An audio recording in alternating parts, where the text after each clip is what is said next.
Starting with the general elections, India has witnessed 5 elections this year alone, and preparations are underway for at least 2 more next year. Is one nation, one election going to be reality soon? Sources have told India Today that the Modi government may bring the one nation, one election bill in this session of Parliament itself. Himanshu Mishra with the details. 2024 general elections. Jammu and Kashmir, Haryana, Maharashtra and Jharkhand assembly polls. This year alone, India has witnessed 5 elections, and the stage is already set for Delhi and Bihar next year.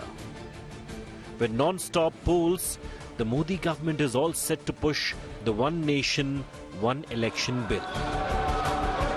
Sources tell India Today that the centre can bring the bill in this session or the next. India Today has accessed exclusive details of the government's One Nation, One Election plan. The bill may be sent to the Joint Parliamentary Committee for detailed discussion.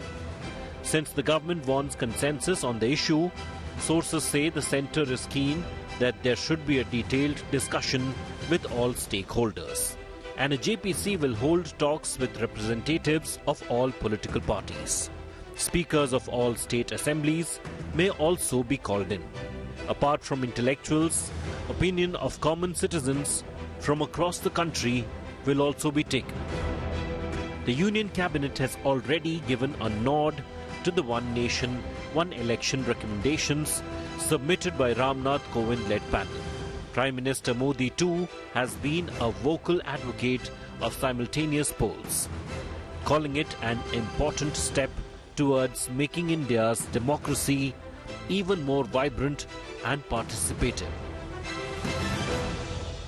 देश ने बार-बार चुनाव इस देश की प्रगति में रुकावट बन रहे हैं, गतिरोध पैदा कर रहे हैं। आज कोई भी योजना को चुनाव के साथ जोड़ देना आसान हो गया है, क्योंकि हर 3 महीने 6 महीने कहीं न कहीं चुनाव चल रहा है। कोई भी योजना जाहिर करोगे आप तो मीडिया में देखेंगे, चुनाव आया तो फलाना हो गया, चुनाव आया तो फलाना हो गया। देश में व्यापक चर्चा हुई है, सभी राजनीतिक दलों ने अपने विचार रखे हैं। एक कमेटी ने बहुत बढ़िया अपना रिपोर्ट तैयार किया है।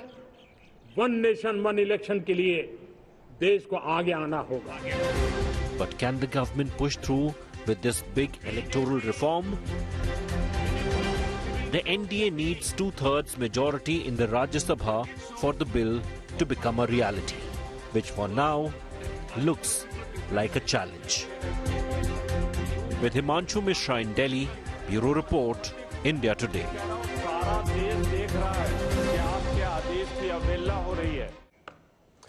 The government now mulling bringing the One Nation, One Election bill before this session of Parliament. Will it be sent to a JPC? Does the government have the numbers to try and push this through? Himanshu Mishra now joins us. Himanshu, what is the government's strategy? Is it to send it to a joint parliamentary committee? Will they try and push it through?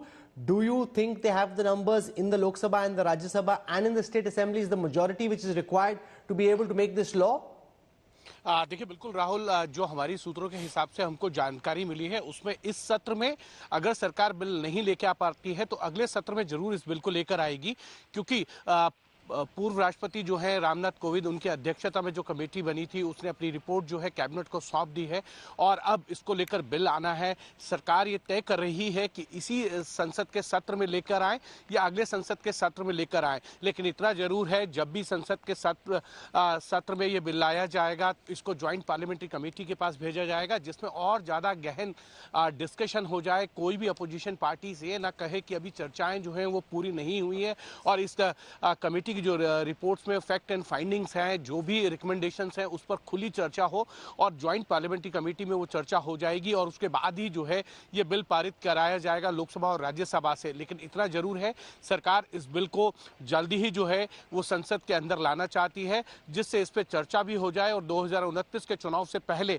सरकार की ये भी मंशा है कि one nation one election का bill pass हो जाए, क्योंकि जो सेंसस है वो 2025 का 26 एंड तक होगा और उसके बाद जो है डीलिमिटेशन का प्रोसेस शुरू होना है और डीलिमिटेशन के प्रोसेस में जो सरकार ने 2023 के अंदर बिल लेकर आई थी महिला आरक्षण का, वो उसमें भी अमेंडमेंट होना है, वो महिलाओं के लिए सीट रिजर्व करनी है और डिलिमिटेशन के अंदर ये माना जा रहा है कि जो अभी 543 सीटें हैं उनकी संख्या बढ़ाई जा सकती है, जिसमें महिलाओं को जो है समाहित किया जाए, उनकी सीटों को भी नंबर बढ़ाया जाए। तो कहीं ना कहीं सरकार वन नेशन वन इलेक्शन के लिए इन सभी प्रोसेस को पूरा करना चाहती है और सबसे पहले वन नेशन वन इलेक्शन को इस सत्र में या अगले सत्र में लेकर आएगी, जिससे विस्तृत रूप से चर्चा हो, सभी स्टेक होल्डर से चर्चा हो जाए, सभी राज्यों के जो विधानसभा अध्यक्ष हैं, उपाध्यक्ष हैं, उनको भी इन्वाइट किया जाएगा कि वो आए और जेपीसी के सामने जो है अपने व्यूज रखें इस रिपोर्ट को लेकर। Himanshu Mishra for joining us with those updates. Thank you very much.